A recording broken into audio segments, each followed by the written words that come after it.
I think it's a great result for Man United. And you look at the Liverpool side of things, a lot's been made of the centre halves missing, but I think the forwards are really struggling. Aren't they? Really struggling, just don't seem to be clicking, they're snatching at things, a little bit panicky. So I think they're going to have to improve. They're going to have to pick up their quality very quickly if they're going to have a say in this league title. Yeah, 3 points from 12 for Liverpool now.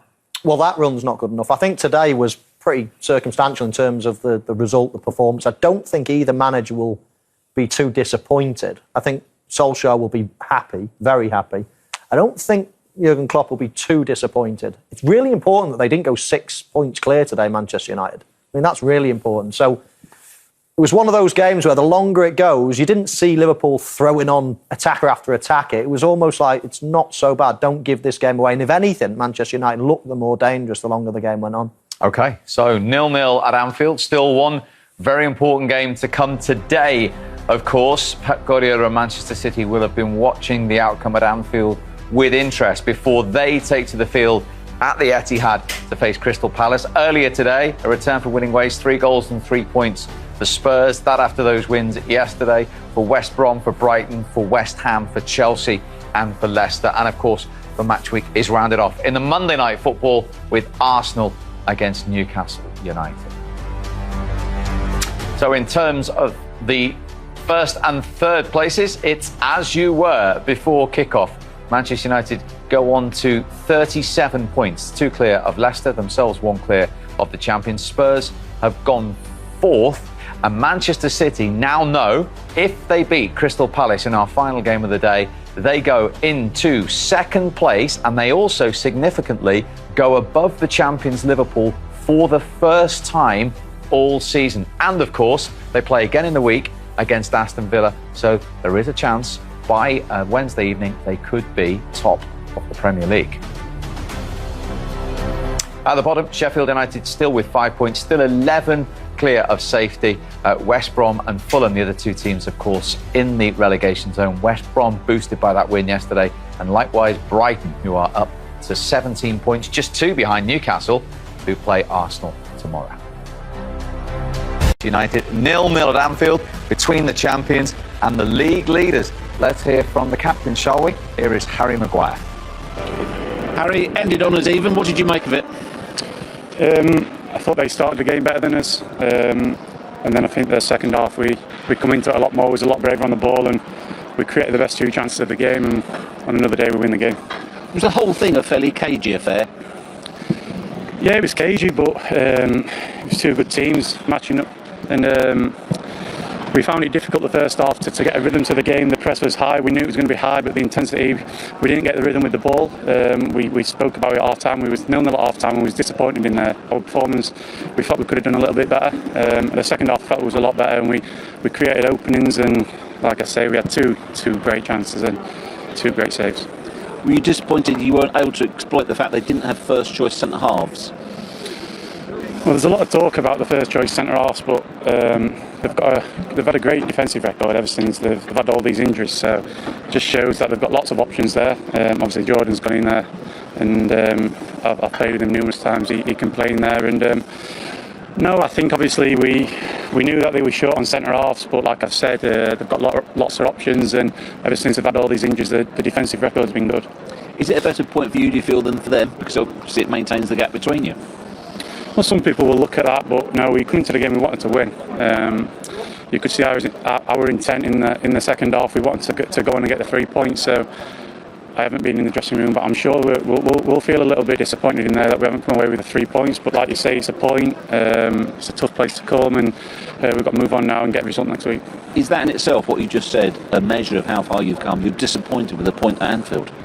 Well, yeah, I think you can see from our performance here compared to how it was here last year, where it was a tight edge of game last year, but we wasn't brave at all. We come a bit timid, and we didn't play on the front foot, and I felt in the second half we really had the intensity to go on and try and win the game. But yeah, it shows how far we've come. We're not getting carried away. There's a lot of improvement that we need to do as well, for sure. So we'll work hard, we'll get on the training pitch, and we'll try and get 3 points next game.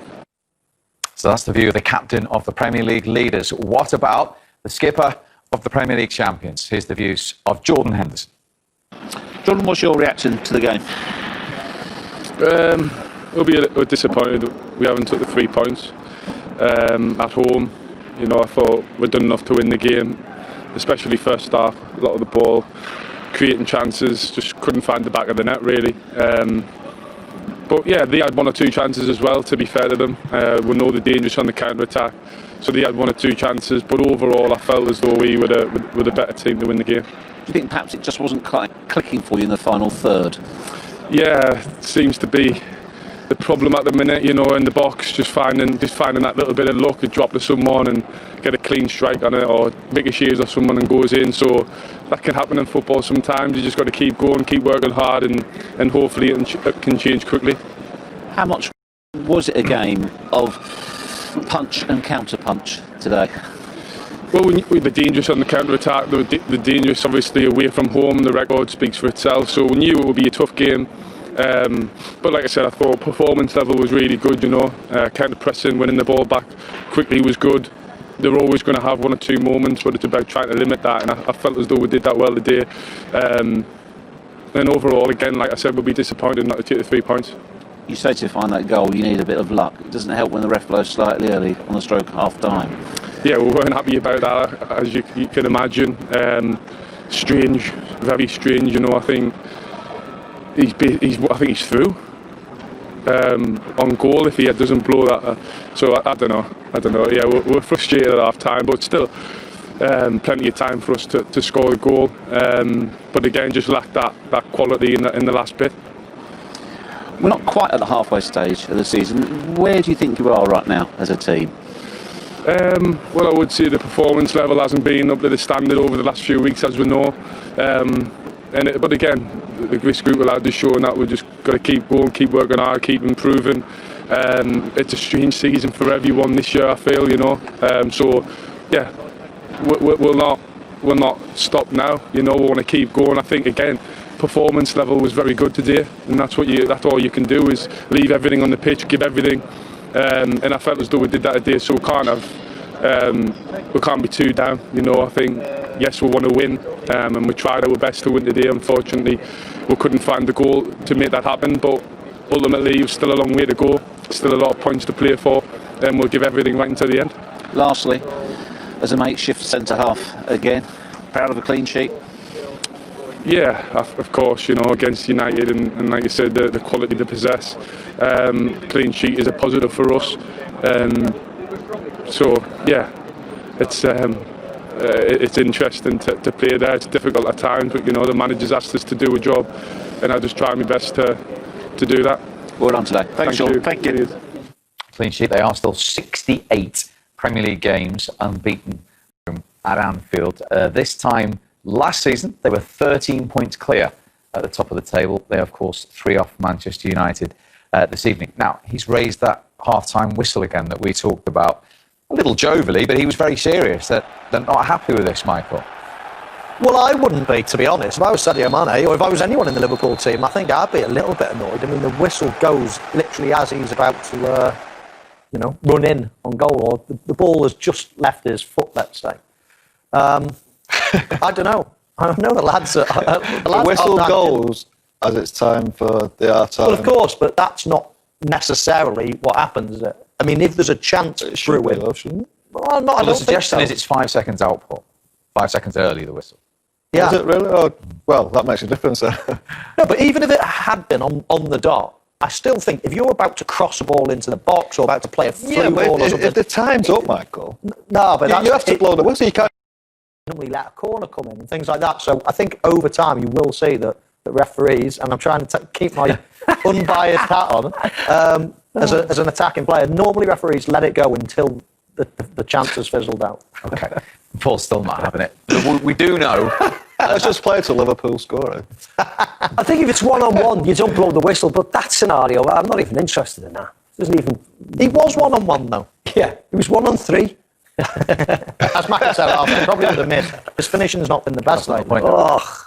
No, it's not the point. No, I stand by it. We're moving away from the real lack of quality. I'm trying to bring it back. You guys are continuing the debate. So, wasn't good, was it? listen, Harry Maguire talked about the two best chances there that fell. Now, is that credit to Alisson, or are you a little bit disappointed United didn't put one of those away?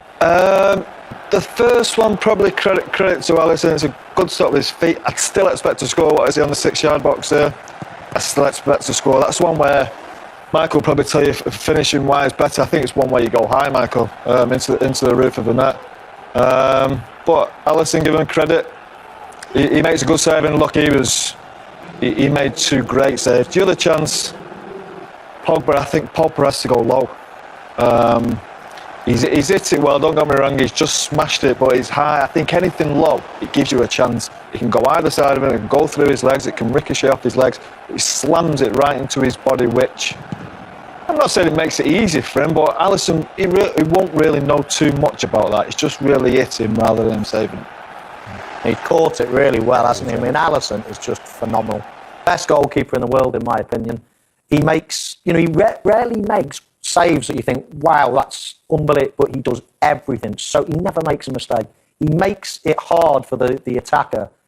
You've got to finish it brilliantly well to score against him. That's probably the easiest thing to say. I thought Fernandes has a chance. The problem with there is that you're in front of the near post, and when you're letting the ball come across your body, virtually impossible to get any power on it. Yeah. Unless you take it with your near leg and sweep with your left foot, you can get some power. But as soon as you let it go across your body, you almost immediately lose the power. But Scholes is right. If he could have lifted it, that might have been one alternative. OK, Cavani came on, and he was on the shoulder of a defender when Rashford went on a run. You were out of your seat at the time. Why? What should have happened here, Paul? I thought I should have played him, and I think at one point during it, I think Fabinho does well to actually hold the position, but he's there now. That's the time to play him in. It was a great opportunity. I don't think he was ever going to get round Henderson, who was getting back Cavani's reaction, can't you? Fabinho does great, and Cavani, look, he's holding him up there. I think Fabinho does well. That's the time now to pass him in. He's clean through, and with Cavani's pedigree and his record, you won't expect him to score because he's a top-class keeper, of course, but he'd had a great chance of scoring. Or even slow himself up. If he wasn't thinking about putting Cavani in, he needed to straighten himself up and wait for Pogba to come, because Robertson had come across. But in the end, he didn't do either. He just ran and kept on running out over to the corner flag, isn't he? So, I think it was just very indicative of today's performance. They got into really good positions, and that final ball, if it didn't just drop to somebody's feet, there was just a real lack of quality in both teams today.